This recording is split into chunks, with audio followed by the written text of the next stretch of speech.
अनजाने अजनबी। काय नाव तुझं? माझं नाव वैष्णवी, पण मला सगळेजण सक्सेसफुल वैष्णवीच म्हणते. अरे बाप, आम्हाला माहित झालंय तुम्ही सक्सेसफुल झालात.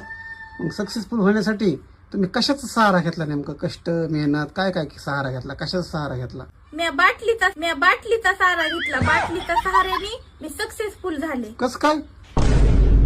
आता तुम्ही एखादं राकेट घ्या आणि त्याला खालून आग लावा आणि पेटवा. ते कसं इकडे तिकडे हिंडत, पण त्याच जागी जर बिअरची बाटली खाली ठेवली, त्याच्यात राकेट लावलं आणि आग लावली, तर कसं डायरेक्ट ते आसमानात जातं आणि वरी जातं. ते कसं सक्सेसफुल होतं. तसंच मी बी बाटलीच्या सहाऱ्याने सक्सेसफुल झाले.